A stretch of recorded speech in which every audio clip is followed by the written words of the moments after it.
Hey guys, welcome back to Us Kids These Days, the Youth Action Hub podcast. My name is Annalise Janke. My name is Mustafaa Munir. And I'm Evelyn Derrer, and today we have a special guest joining us. Hi, I'm Jace Hughes. All right, so today we're going to talk about some really interesting issues, the main one being LGBTQ issues and kind of some things that have been going on in our community specifically regarding this issue, especially in the past year. So before we kind of dive into all of that, Jace, would you mind telling us a little bit about yourself, who you are? Yeah, so I'm a senior here, and I'm a senior in high school. I'm president of our Gender and Sexuality Alliance. I'm also a trans man. I've been out since about second semester my sophomore year. Yeah, that's how I fit into the puzzle. Awesome. Well, Jace, I know I've known you since technically freshman year, but we really were like friends sophomore year. Yeah. And so I think you probably even witnessed most of my coming out process. That's I interesting. think I did. Yeah. Which was actually really cool to be able to see that. And actually this past year, I was able to see you really take the lead in fighting some of our school board, not fighting, but it was pretty much fighting, unfortunately. Yeah. So for a little bit of background on this, guys, feel free to jump in on this. But the Hamilton Southeastern School Board was very hesitant to add some policy that would ensure that, what was it? First, I think that they didn't really have a whole non-discrimination policy at all. It was, we're going to follow the laws, whatever our country tells us to do, whatever the state laws say, whatever the national laws say. And once we asked if we could have a list of protected classes, they became very hesitant to add those specific classes because their argument was that it would give them a sword, and I don't even know. It would be used to harm rather than to help. There was a lot of, this isn't necessary, we need to change the culture, not policy, which is a very fair argument. We need to change the culture of our school and of our school system and of our country and world as a whole. But a lot of that change is made through policy first, and then you are able to enforce that, and that kind of gives people who are trying to make cultural change some teeth so that they can actually make that change. But yeah, I remember a lot of school board members being like, oh, well, you know, if we're giving rights to and protecting trans kids now, then what are they going to want later? It's never going to be enough. And the rest of us were like, what are you talking about? I just want to pee, dude. I would have to agree. Policy change is obviously very important to changing issues. And in the history of our country, and I'm sure many other countries have a process in which policy change has to become local, state level, or a province, or however a different country lays their government out, and eventually gets to the national level. And throughout recent history, we've fortunately seen that process has gone beyond the federal governments and to the UN and international governments. And fortunately, the UN has recognized human rights, and obviously there's still room to improve. We do have 2030 development goals and all these things that we're still striving to keep improving. And a common criticism of the UN is that there's not a lot of substance to their actions. However, still just recognizing things is important in itself, and it does enact change through culture, and it's all an interconnected process. Yeah. Jace, you attended the meeting where the words were changed in the rights? I was not. So if you're talking about the very final meeting, the May 8th meeting, I did not attend. My family suggested that I did not go because my personal safety was put at risk and my family's safety was put at risk if I were to attend. But I did attend the one that really kind of sparked it, and that really, so I want to say it was the April 9th meeting. That was the first one I ever went to, and nothing was really done. A board member was absent, so we got up, we said our speeches, and we sat down and left. That's basically what happened. Like, there wasn't any talk about the policy change. We just said our stories and left. I believe it was the April 24th meeting when we came back. That was the one that really shook our entire community. It was the one where one of the board members had said very ignorant things. I think she compared gender dysphoria to bulimia. She said that being LGBT is a gold star in your peers' eyes, and that being straight and cis was seen as less acceptable. She didn't want trans kids using the bathrooms, and it was just an all around really missing the point of what a non-discrimination policy would do to benefit the students and staff of our school district. And it was all around really bad. Yeah. It was a very emotional meeting. Oh yeah, no, for sure. I mean, I believe at one point you left the room because I was sobbing. Yeah, people turned around.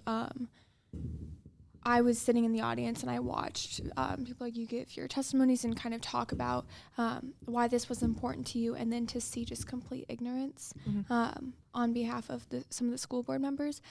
There were also some excellent advocates on that school board, thankfully. Yeah, for sure. And they don't get enough credit for that. No. And ultimately it was finally at that very final meeting.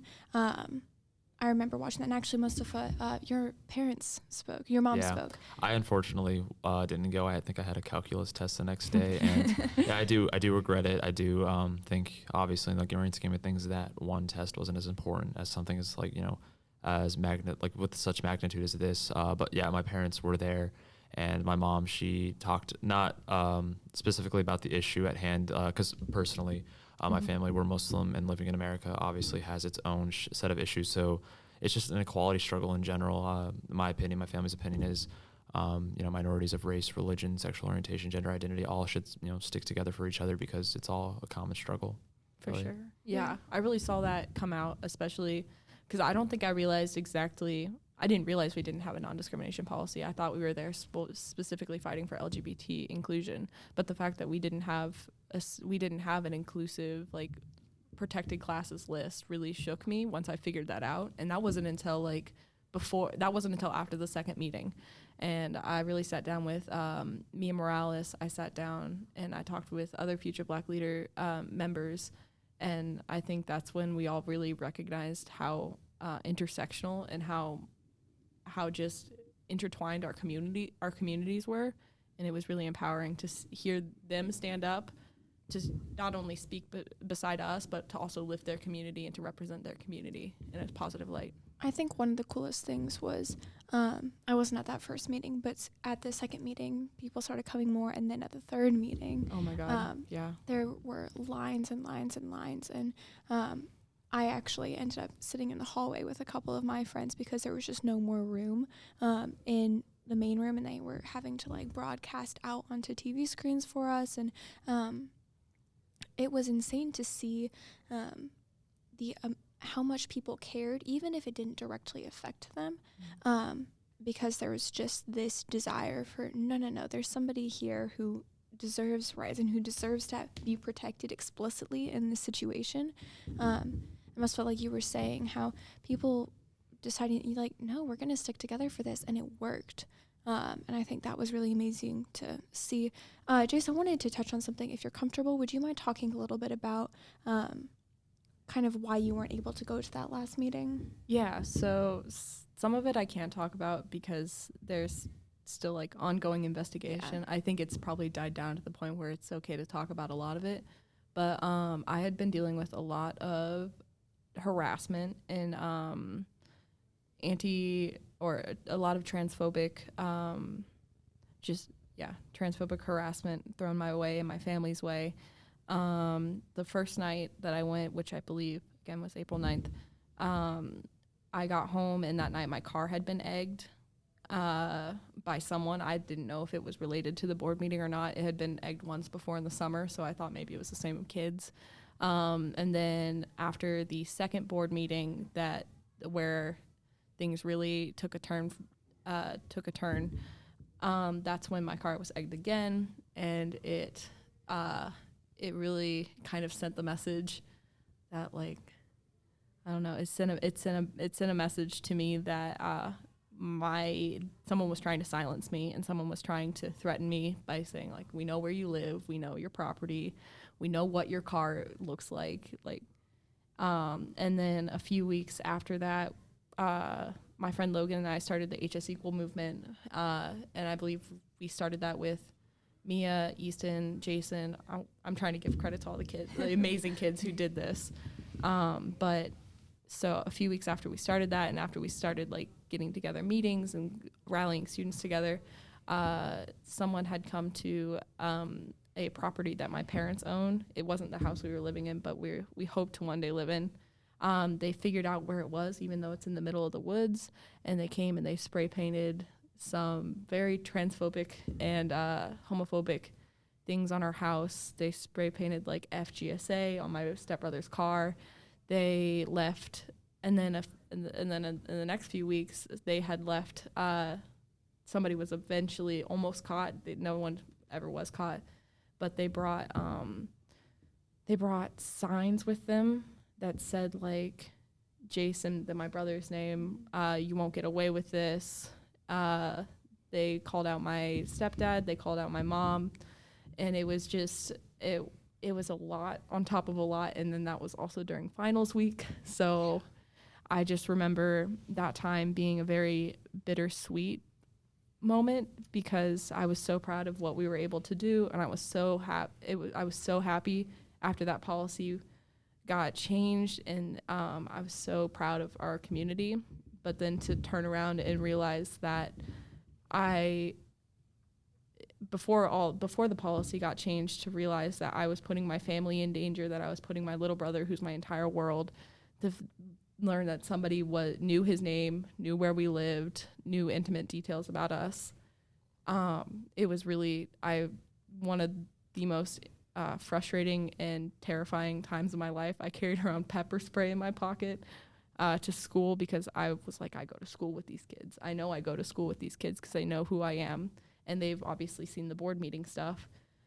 So it was difficult, and it was hard to keep in mind why I was still fighting and why I was still going to these meetings and putting myself out there and making sure that I knew.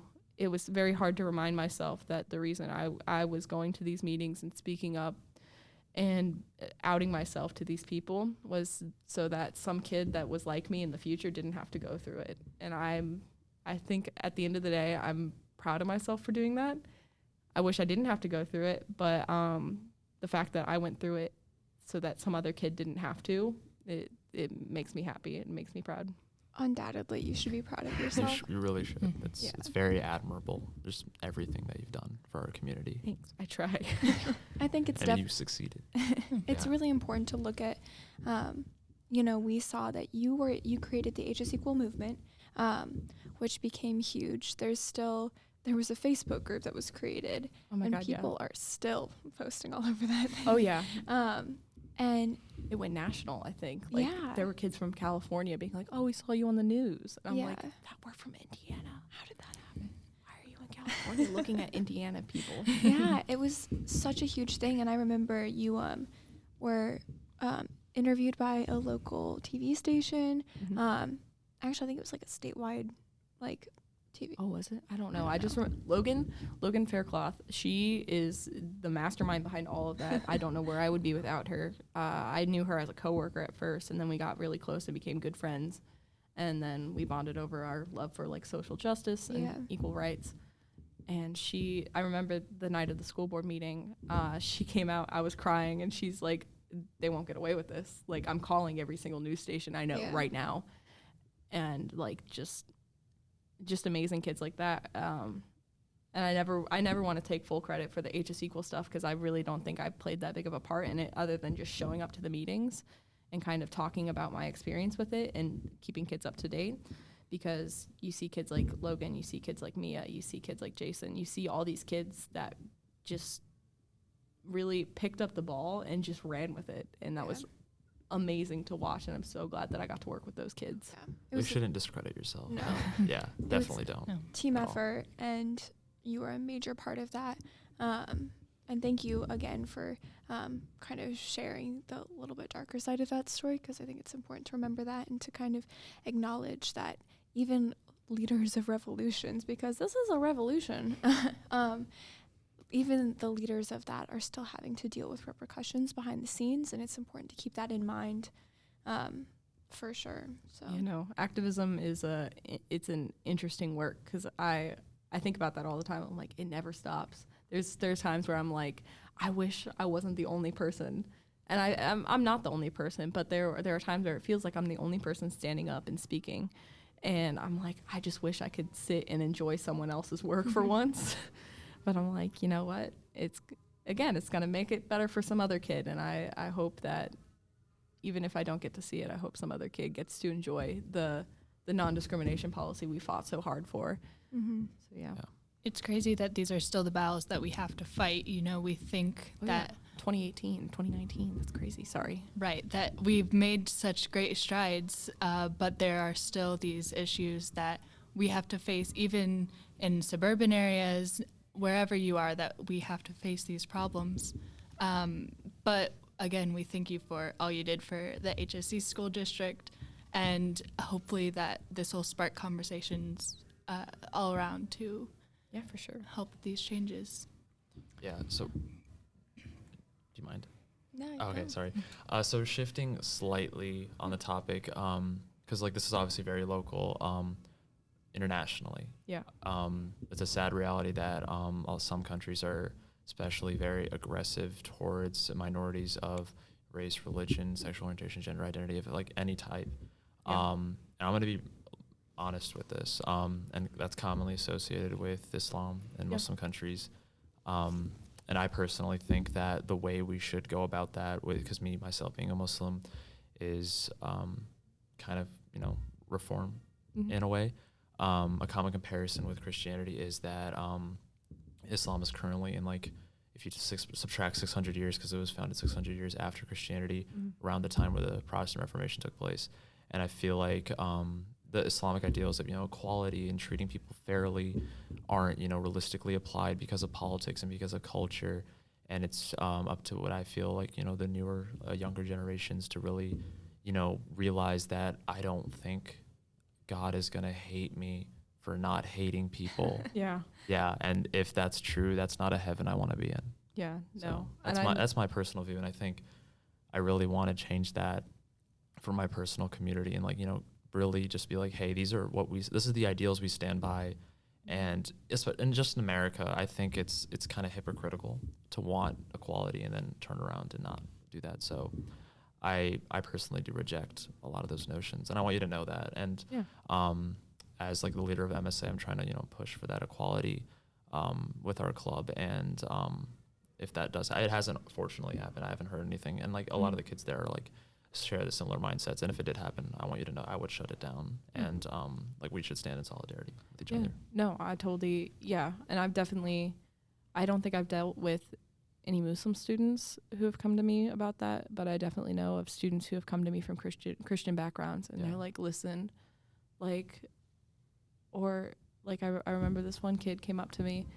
She's like, I love you and I love your community. I want to support your community, but I'm really confused about the Bible right now, and I don't really know I don't really know what God says about trans people. I don't know if I don't, and it's a struggle that I don't I don't envy at all, especially for LGBT Christian people, people who are LGBT and religious.